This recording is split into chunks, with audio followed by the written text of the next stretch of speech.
Chapter 4. Self-Love.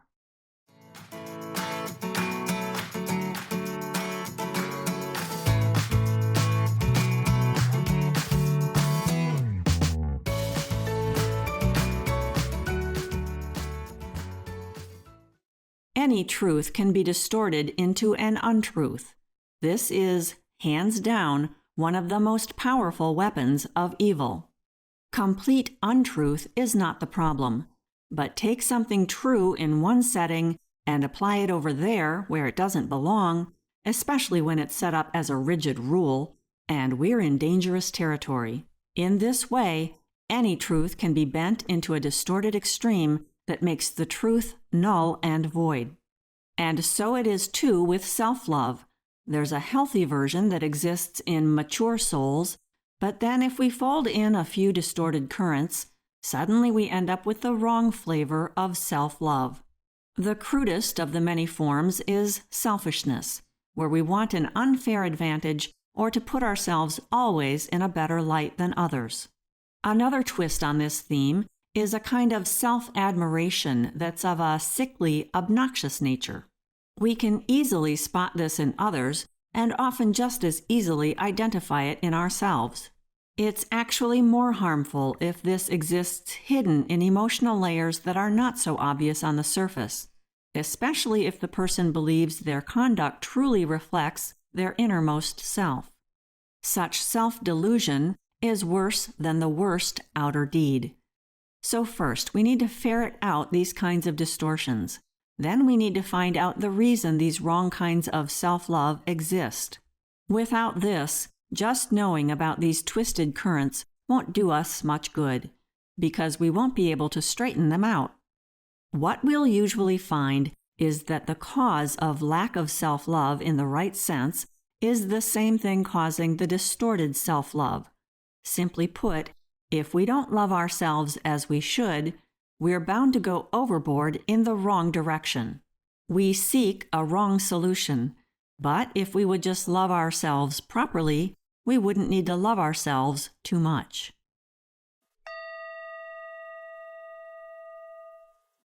In the background of every young life, there is a web of tangled feelings.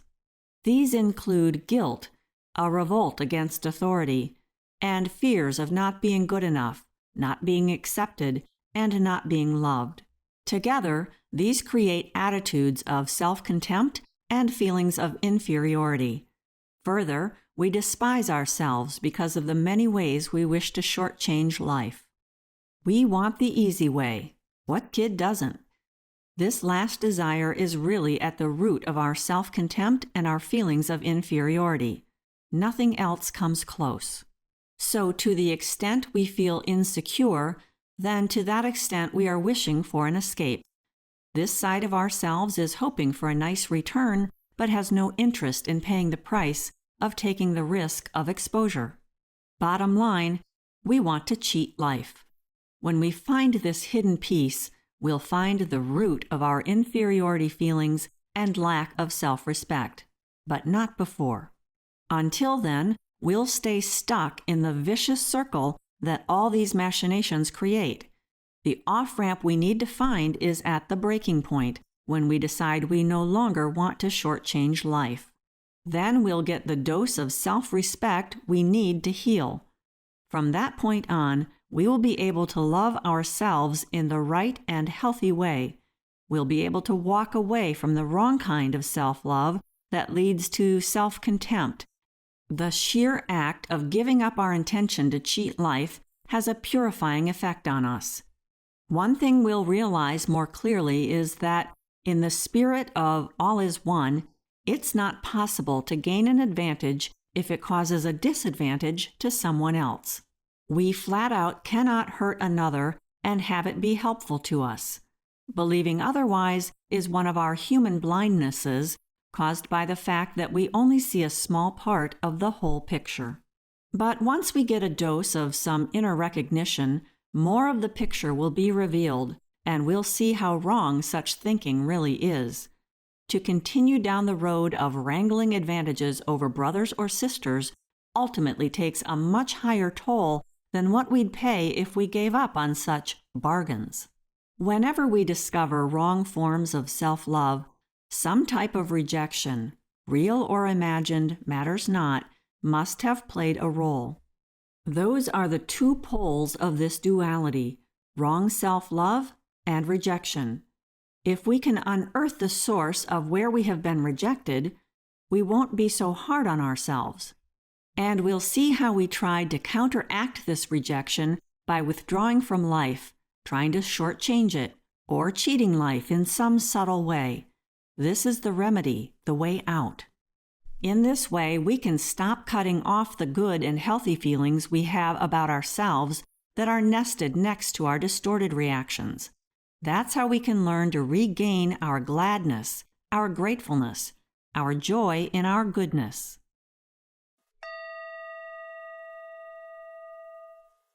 People, for a long time, have had the mistaken idea that to love oneself is sinful.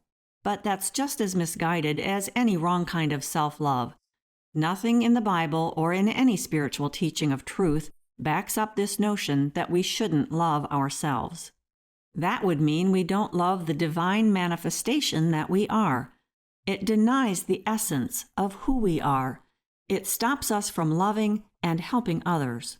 So we need to persevere in sorting out the difference between healthy self-respect and distorted self-love. One thing we struggle with is a mass image, a collective hidden belief, that considering the self is being selfish and sinful. This wrong conclusion makes it hard to make a decision. It would seem that any decision that results in an advantage for the self is wrong. Well, maybe it is, and maybe it isn't. There are no hard and fast rules here.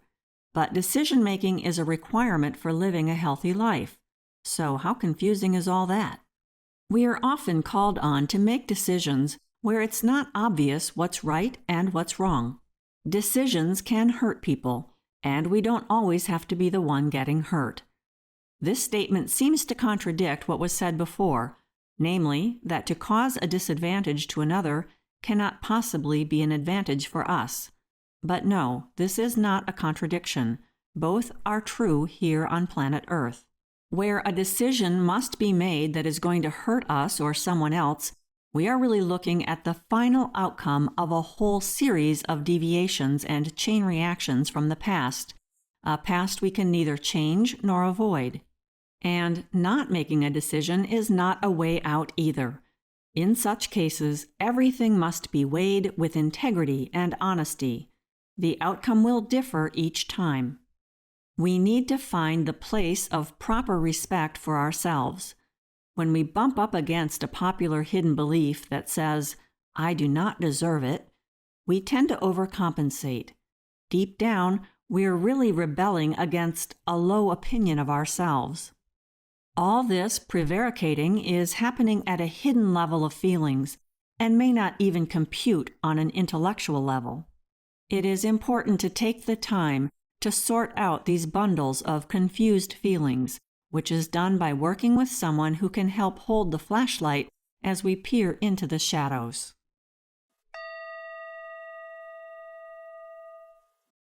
There's something else that shows up in human personalities, and that is the role of punishment.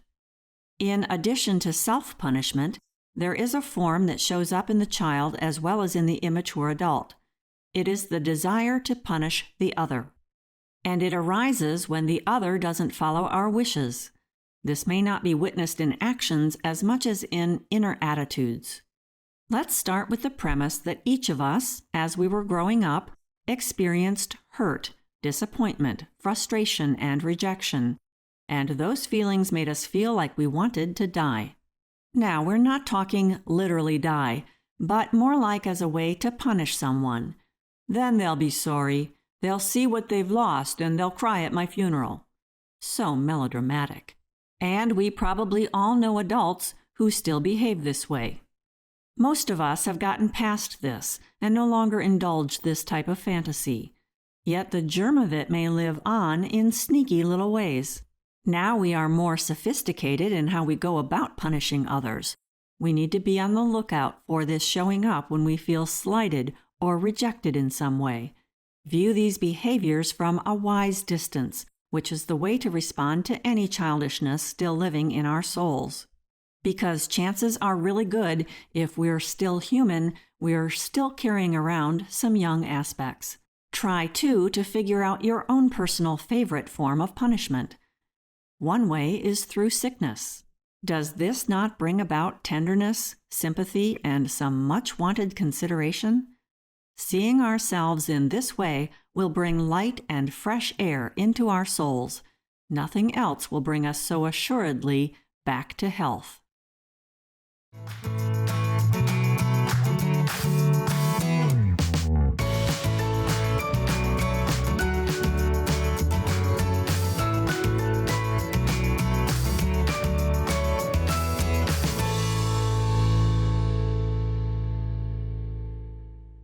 This work is copyrighted by Jill Rhee, founder and manager of Finesse LLC. All rights reserved.